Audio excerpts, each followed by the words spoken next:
ó jẹ́ àmì láti wà lórí ètò yìí ní àkókò yìí. Ẹ ṣé tí ẹ wá pẹ̀lú wa sí orí ètò wa Oore Ọ̀fẹ́ fún Àyípadà. A dúpẹ́ lọ́wọ́ Ọlọ́run fún ohun gbogbo tí ó ṣe àti tí ó ń ṣe àti tí yóò tún ṣe. Mo fẹ́ kí a jọ wo ìwé Lúùkù orí kejì. Ní àìpẹ́ yìí ní ọ̀sẹ̀ méjì sẹ́yìn, ọ̀sẹ̀ tó kọjá, a sọ lórí àwọn ohun tó lágbára tí wọ́n lè má ní ipa tàbí tó tá lè sọ di asán. A sọ nípa àwọn nǹkan tí Ọlọ́run mọ̀ọ́mọ̀ jẹ́ kí wọ́n wà tó yẹ kó nípa láyé wa, tó yẹ kó nípa lẹ́nu iṣẹ́ wa, nínú ìdílé wa, nínú iṣẹ́ ìránṣẹ́ wa àti nínú ọ̀nà wa gbogbo. Ṣùgbọ́n tí a kò bá ṣe ohun tó yẹ ká ṣe pẹ̀lú wọn, wọn kò ní ní ipa. A sọ nípa Jésù Kristi wípé òun ló ní agbára láyé àti lọ́run, gbogbo agbára láyé àti lọ́run tí ẹni. Ṣùgbọ́n tí kò bá ti gbàgbọ́, Kristi kò lè ní ipa kankan láyé rẹ̀. A sọ nípa àdúrà wípé Bíbélì wípé àdúrà olódodo ó ń ṣiṣẹ́ agbára. Ṣùgbọ́n tá a bá gbàdúrà, tá a bá ṣì béèrè, tá a bá ń gbàdúrà nínú ẹ̀ṣẹ̀, àdúrà kò lè ṣe kíni o, kò lè ní ipa. Tí èmi bá gba ẹ̀ṣẹ̀ láàyè lọ́kàn mi, Olúwa kì yóò ṣe kíni o, kì yóò gbóhùn mi. A sọ nípa ìgbàgbọ́ wípé ìgbàgbọ́ kékeré a máa ń ṣí òkè nídìí. Ǹjẹ́ o ní ìgbàgbọ́? Ǹjẹ́ ní ìgbàgbọ́ ni ọ́? Ǹjẹ́ ibi tí ìgbàgbọ́ rẹ wà, ǹjẹ́ ibi tó tọ́ ni? Ṣé nínú Ọlọ́run ni àbí nínú ara rẹ? Mo gbàgbọ́ nínú ara mi. Ní yíyára yín kúrò lọ́dọ̀ mi, Jésù wípé ẹ kò lè ṣe ohunkóhun. Àwa sọ nípa ọ̀rọ̀ Ọlọ́run pé ó yè, ó sì ṣe kí ni o, ó lágbára.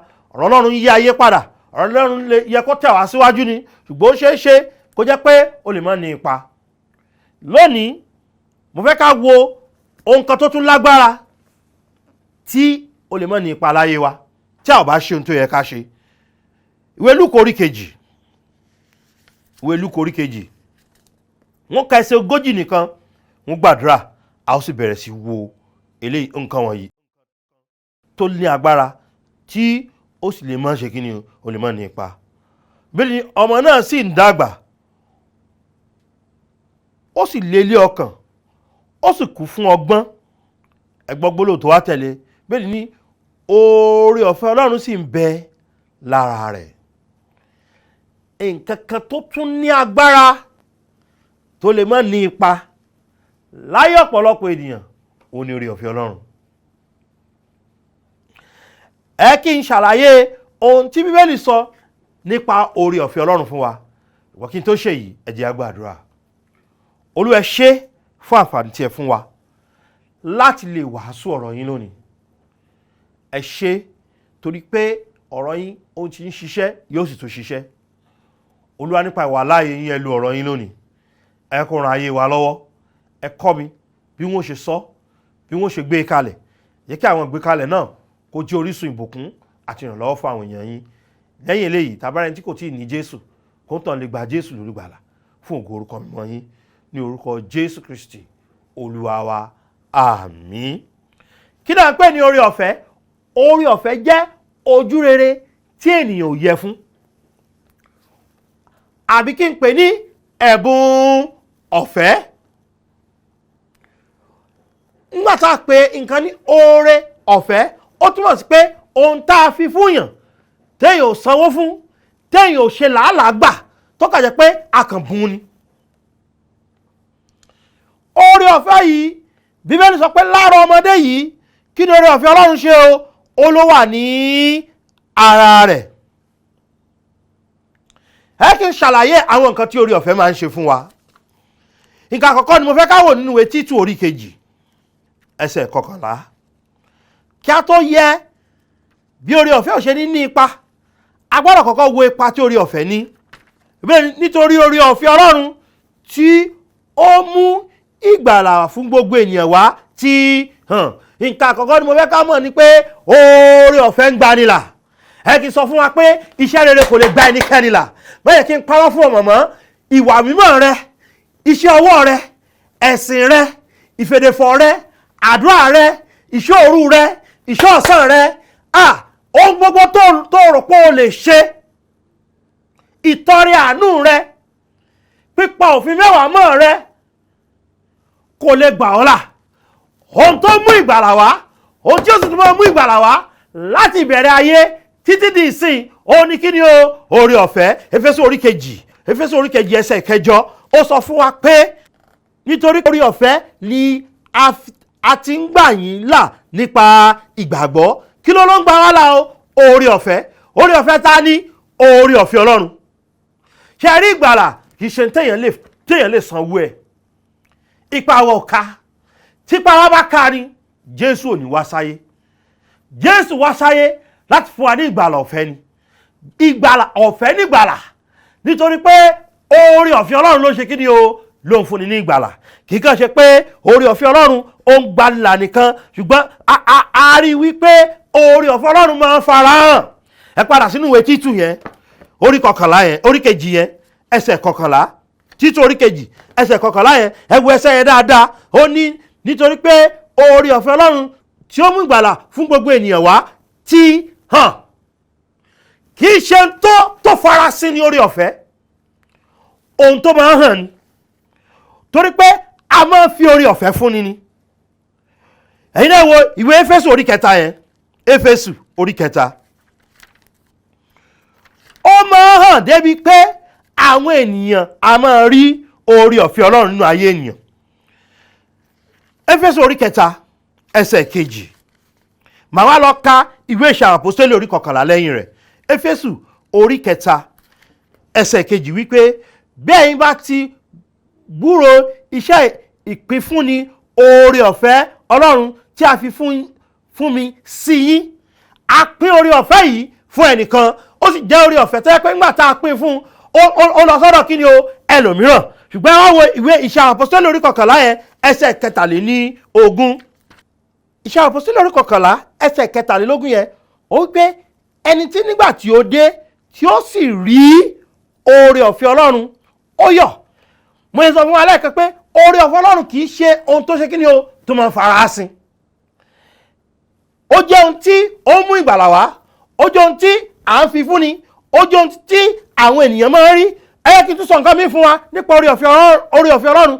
Ó ní pé oore ọ̀fẹ́ Ọlọ́run ló fi wá sí àwọn ipò àti iṣẹ́ tí à ń ṣe lọ́wọ́. Iṣẹ́ Àpọ́stélì orí 20. Iṣẹ́ Àpọ́stélì orí 20. Ẹ̀yin náà wo ẹsẹ̀ 24 rẹ̀.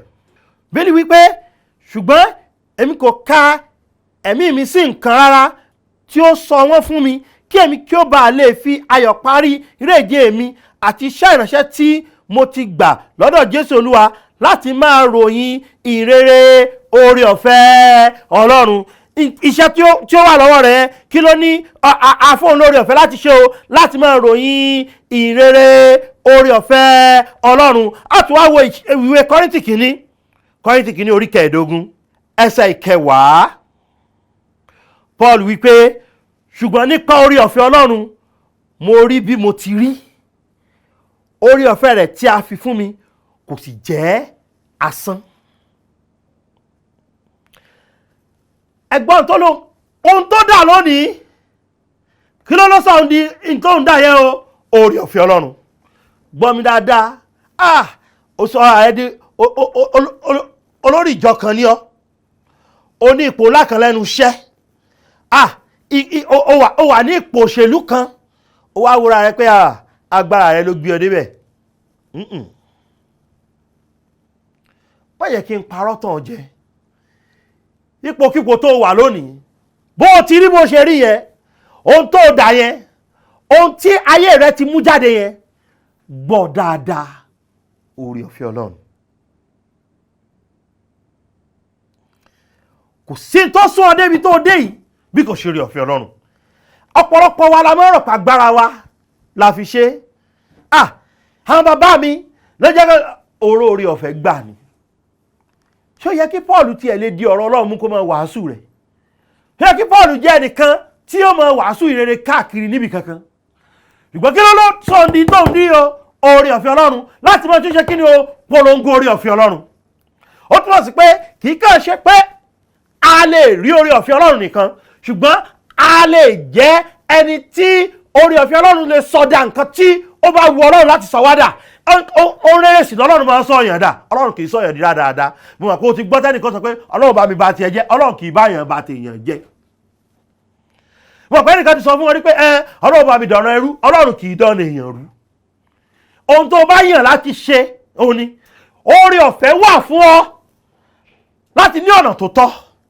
Oore ọ̀fẹ́ wà fún ọ láti ṣe rere. Paul ní tí mo dà lónìí, gbogbo ohun tí mo rí yìí, kí ni mo rí o? Nípa oore ọ̀fẹ́ Ọlọ́run ni. Kì í ṣe pé oore ọ̀fẹ́ yẹn gbà yẹn là, kì í ṣe pé àwọn èèyàn lè rí oore ọ̀fẹ́ náà. Oore ọ̀fẹ́ náà ó fi ní sẹ́nu iṣẹ́.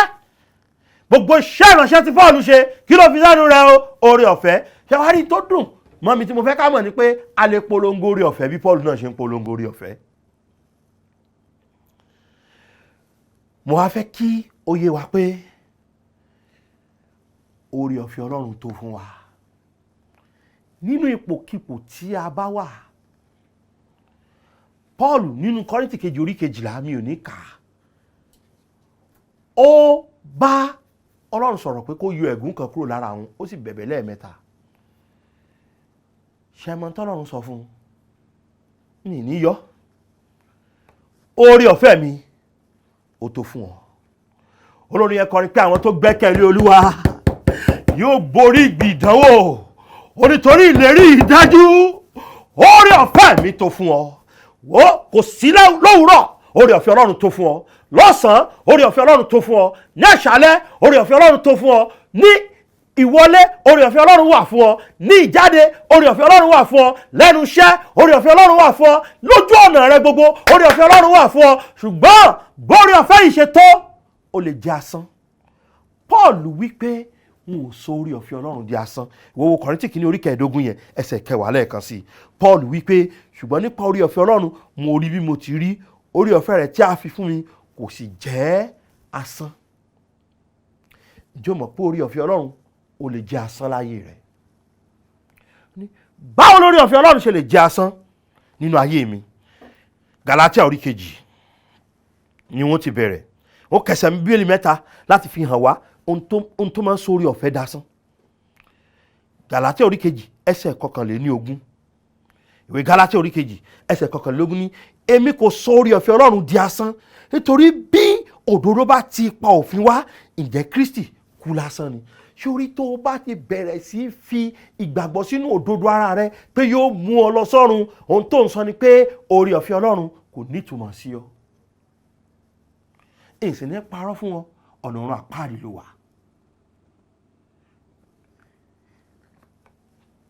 Oore ọ̀fẹ́ Ọlọ́run ó lágbára púpọ̀ láti gbanilà títí dé òpin, láti múni wọ ìjọba Ọlọ́run.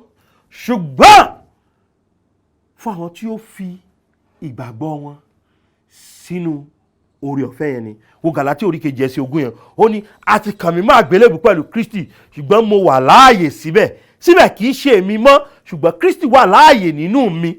Wíwà tí mo sì wà láàyè nínú ara, mo wà láàyè nínú ìgbàgbọ́ ọmọ Ọlọ́run, ẹni tó fẹ́ mi tí ó sì fi ohun tìkára rẹ̀ fún mi. Gbọ́, lẹ́yìn ìgbà náà ló wá ní èmi kò sọ oore ọ̀fẹ́ Ọlọ́run di asán. Ohun tó ń fìdí ẹ̀ múlẹ̀ níbẹ̀ ni pé ọgbọ́n mi kọ́ ló gbà mí là. A kàn má gbélébùú pẹ̀lú Jésù, mo tún wà láàyè síbẹ̀. Ó lé mi tún kọ́, ó ní ṣùgbọ́n Kristi gan ló wà láàyè nínú mi. Oore ọ̀fẹ́ Ọlọ́run tó mú ìgbàlà wá tí kò bá ní jẹ́ asán, yóò jẹ́ oore ọ̀fẹ́ tó jáde nínú ìgbàgbọ́ nìkan. Ìgbàgbọ́ nínú Kristi Jésù nìkan. Ìwé Róòmù orí 3 lórí kókó kìíní náà mo ṣì wà. Róòmù orí 3 ẹsẹ̀ 28. Ìwé Róòmù orí 3 ẹsẹ̀ 28 Bíbélì wí pé nítorí náà a parí ẹ̀ sí pé nípa ìgbàgbọ́ lè a dá ènìyàn láre láìsí iṣẹ́ òfin. Ìdáláre níwájú Ọlọ́run alààyè tí kò ní jẹ́ kí oore ọ̀fẹ́ jẹ́ sásán, ó ní pé kó o fi ìgbàgbọ́ rẹ sínú ikú, sísin àtàjíǹde Jésù nìkan. Kìí ṣe ó ní láìsí iṣẹ́ òfin, kìí ṣe ikú, sísin àtàjíǹde Jésù àti iṣẹ́ òfin. Kìí ṣe ikú, sísin àtàjíǹde Jésù àti òfin mẹ́wàá. Kìí ṣe ikú, sísin àtàjíǹde Jésù àti ìjọ Ọlọ́run tó ń lọ. Rárá, ikú, sísin àtàjíǹde Jésù Kristi ó ṣe àṣepé iṣẹ́. Ó ní Jésù fi wípé ó parí, kò sọ pé ó kù díẹ̀. Gbọ́ mi màmá, bàbá, ó fẹ́ kó rí ọ̀fẹ́ Ọlọ́run dasán. Nǹkan àkọ́kọ́ nìyẹn. Ó fi ìgbàgbọ́ rẹ̀ sínú Jésù Kristi. Ẹlẹ́ẹ̀kejì, báwo lórí ọ̀fẹ́ Ọlọ́run kò ṣe ní di asán? Ìwé Róòmù yẹn náà ni mo wà, orí 6 ẹsẹ̀ 1. Báwo lórí ọ̀fẹ́ Ọlọ́run kò ṣe ní di asán? Ǹjẹ́ àwa ó wà àti wí kí àwa kí ó jókòó nínú ẹ̀ṣẹ̀ kí orí ọ̀fẹ́ kí ó lè máa pọ̀ sí i? Bíbélì sọ ní ẹsẹ̀ 2 pé kí a má rí. Ọ̀rẹ́ mi, bàbá mi, màmá mi, ẹ̀yin àbúrò mi nínú ilé, ẹ tẹ́tí sí òtítọ́ yìí. In tí kì í jẹ́ kó orí ọ̀fẹ́ nípa láyé èèyàn, òun ni kéèyàn máa jókòó sínú ẹ̀ṣẹ̀. Mo gbàgbọ́ pẹ̀lú gbogbo ọkàn mi pé ẹni tó bá ti gba Jésù lólùgbàlà kò lè lọ sí ọ̀run àpáàdì mọ́. Torí Jésù sọ pé òun fún wọn ní ìyè àìnípẹ̀kun, wọn kì yóò ṣègbé mọ́ láéláé. Látijọ́ tí mo ti gba Jésù, ó dá mi lójú pé mi ò lè lọ sọ́run àpáàdì mọ́. Ṣùgbọ́n lórí ilé alààyè mo fẹ́ máa gbádùn Ọlọ́run.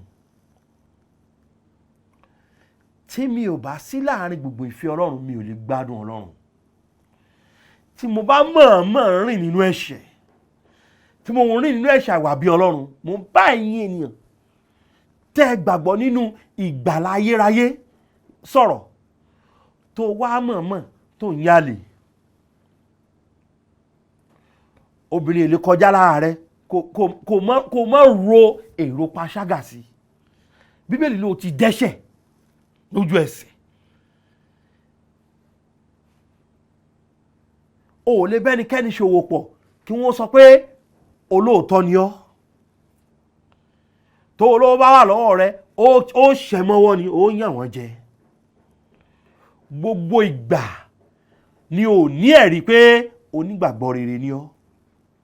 Inú àìṣedédé ló fi ń ṣayọ̀yọ̀.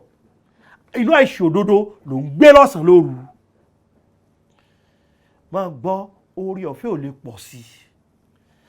Ìtumọ̀ tó ń sọ pé orí ọ̀fẹ́ ò lè pọ̀ sí mí ni pé o ò lè gbádùn Ọlọ́run bó ṣe yẹ kó gbádùn Ọlọ́run. O ò lè ní ìfọ̀kànbalẹ̀ àti àlàáfíà ọkàn bó ṣe yẹ kó ní. Kò dájú gan pé o ní Jésù, torí pé nígbà tí Jésù bá wọnú ènìyàn, ẹ̀mí mímọ́ ń wọlé, kì í ṣe ẹ̀mí èrí. Gbọ́ dáadáa, mo tún sọ fún ọ pé má sórí ọ̀fẹ́ Ọlọ́run dasán. Wà nínú ìwà bí Ọlọ́run. Ẹlẹ́ẹ̀kẹta rèé, ìwé Hébérù. Báwo la ṣe ń sórí ọ̀fẹ́ Ọlọ́run dasán? Tá a bá fi ìgbàgbọ́ wa sínú Jésù. Báwo la ṣe ń fi oore ọ̀fẹ́ Ọlọ́run di asán? Tí àwa fúnra wa tí a bá ń gbé nínú ẹ̀ṣẹ̀, tá a jókòó kanú ẹ̀ṣẹ̀, tá a ń gbádùn ẹ̀ṣẹ̀. Nǹkan kẹta tó máa ń jẹ́ kí oore ọ̀fẹ́ Ọlọ́run dasán nínú ayé èèyàn, Hébérù orí 12 ẹsẹ̀ 15. Bẹ́ẹ̀ sọ nínú Hébérù orí 12 ẹsẹ̀ 15 pé ẹ máa kíyèsára kí ẹnikẹ́ni kí ó má ṣe kùnà oore ọ̀fẹ́ Ọlọ́run. Kí ẹ ṣàkíyèsí pé kò tí ì dánu ọ̀rọ̀ yẹn dúró. Ó láwọn ènìyàn lè kùnà ògo Ọlọ́run.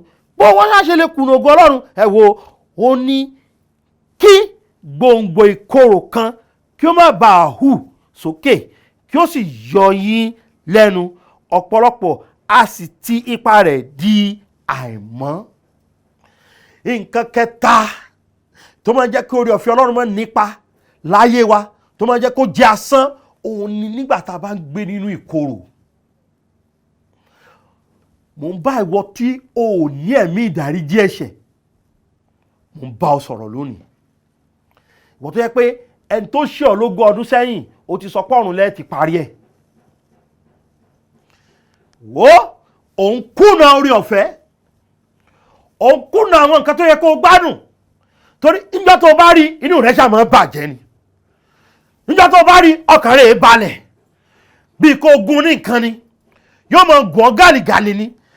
Ìwọ tó yẹ pé nígbà tó jáde lé tayọ̀tayọ̀ ló fi jáde, nígbà tó bá fi padà wọlé torí pé ẹnìkan ti ṣe ọ́ lógún ọdún sẹ́yìn, ẹnìkan ti ṣe ọ́ lọ́sẹ̀ tó kọjá, òjò tán ìbànújẹ́ ló bá wọlé.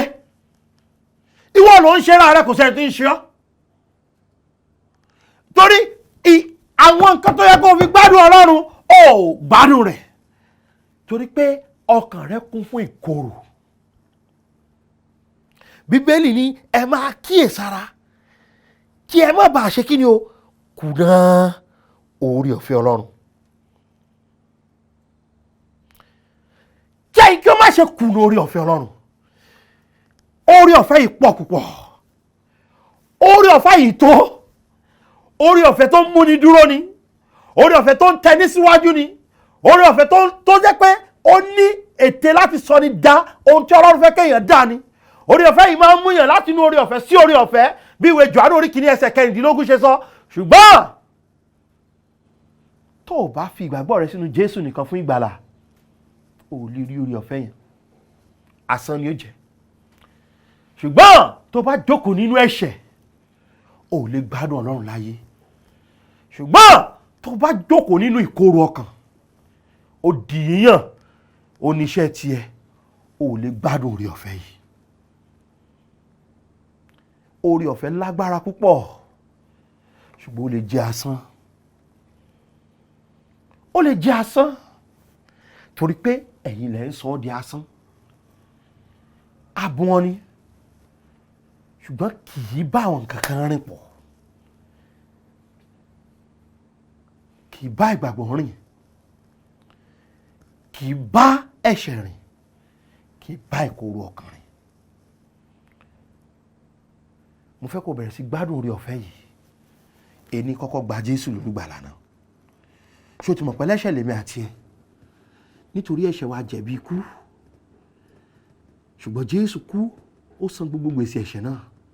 Ó fẹ́ fún ọ ní ìyè àìnípẹ̀kun. Bíbélì wá wípé ẹnikẹ́ni tó bá ṣàké pe orúkọ Olúwa làá gbàlà. Tó o bá lè fi tọkàntọkàn pé Jésù sínú ọkàn rẹ lẹ́ẹ̀kan, yóò fún ọ ní ìyè àìnípẹ̀kun.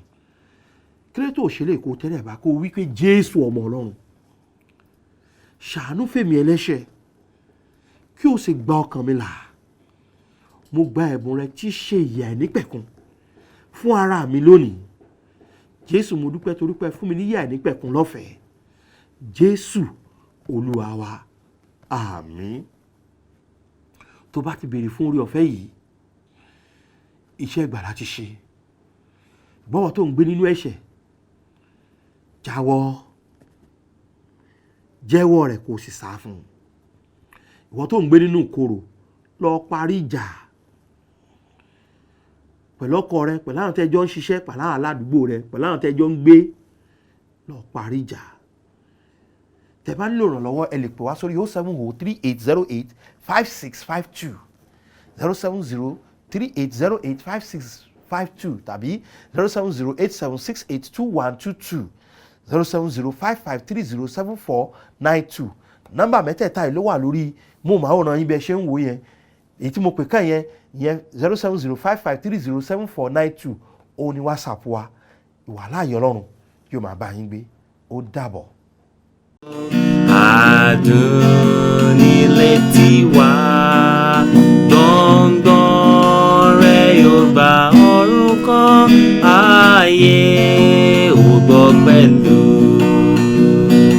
Oore ọ̀fẹ́ ṣá ní gbẹ́kẹ̀lé ní.